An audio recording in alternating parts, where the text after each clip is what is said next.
Yes, that's right, Tanya. Yesterday, I was able to speak with meteorologist Andrew Shipley from WFTX Fox 4 in Fort Myers, where he talked about some of what they were seeing yesterday as the hurricane was making landfall. And he joins us live this morning in Fort Myers. Andrew, good morning to you. Yeah, good morning. It's undoubtedly been a rough 24 hours. What are some of the things that you've seen down there? What was it like when Ian began to make landfall? Obviously, Ian, in the last basically 24 hours, we're seeing a shift in the track off to the east. Originally, we were thinking closer to maybe Venice Beach up in Sarasota County, and now it made landfall here, south down here just off Fort Myers, Cape Coral, if you're familiar with that. And, we're still getting assessment of where things are at. I know the fire department, the police department just put out tweets recently that they're just getting out there now to assess the damage. They've seen debris, collapsed buildings. We've seen construction of sites of brand new hotels collapse. We've seen water from the storm surge over first floor of many buildings on Fort Myers Beach. Just devastation in this area. And I understand as Ian made landfall, we're looking at sustained winds of at least 155 miles an hour. What's that been like in terms of not just dealing with the storm surge, but also these extreme winds? You were talking about some of the devastation that you're starting to see down there now that the hurricane's made landfall.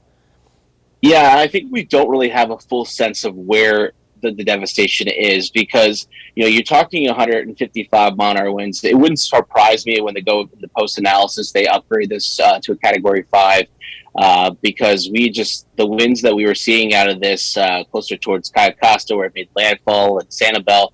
There's a lot of rumors going around of historic landmarks possibly collapse. So we just don't have a good sense of where things stand. And sun comes up here in about another hour or so, and I know we're going to have a helicopter and really got a sense of where things are at. So it's from what I understand, it's pretty much mass devastation. I know there's a lot of calls for emergency help last night that just could not be answered for people trying to get rescued because the water was too high, and we're overwhelmed by emergency calls last night.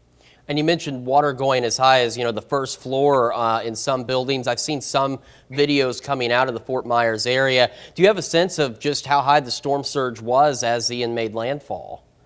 So I've been following the tide gauge in downtown Fort Myers, and it peaked about to 8.5 feet. Now, that tide gauge usually runs about a foot or so.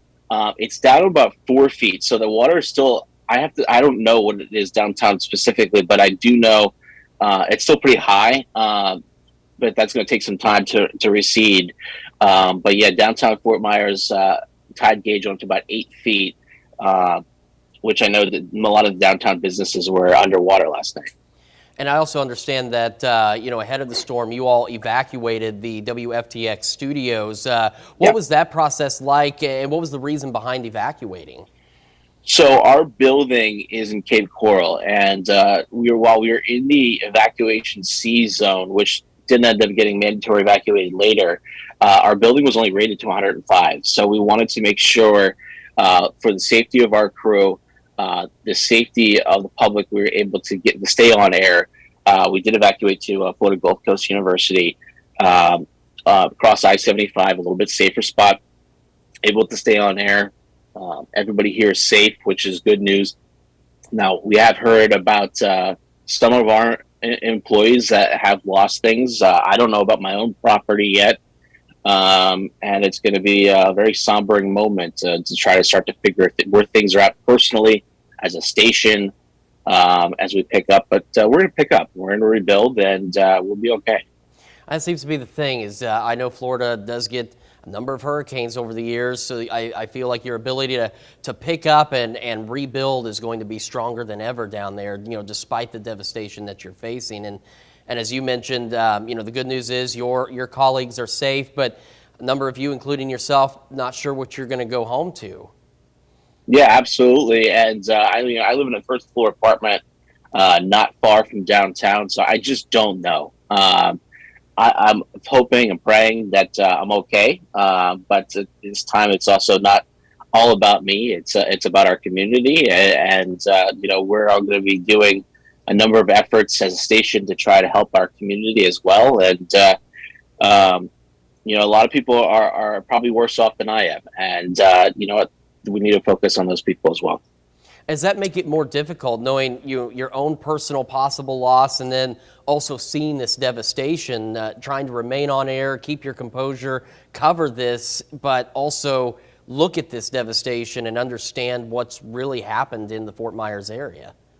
It's funny you say that because before we left the station, my colleague Katie Walls and I, we were, looking at things and seeing how things were trending, and you just had this gut feeling that when things were starting to turn, that how ugly it could be, and unfortunately, that worst case in our brain, and that it turned out to be the reality because of the size of Ian being double the size of Charlie, and Charlie's eye would have fit inside of Ian and made landfall very similar location. But the size of this, the speed that it came in, it crawled snail's pace. I mean, we're talking over about 20 inches of rain over 24 hours across some portions of our area, up in Port Charlotte, Arcadia, there in DeSoto County, up towards the Central Florida, and then the storm surge.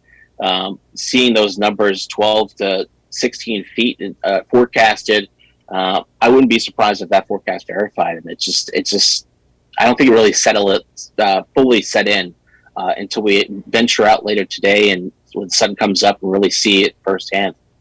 All right, Andrew, thank you so much for joining us this morning. All of our thoughts and prayers are with you and with the Fort Myers community as you start to pick up the pieces and assess everything that's happened down there. And just hope you all stay safe, and we certainly wish you a speedy recovery.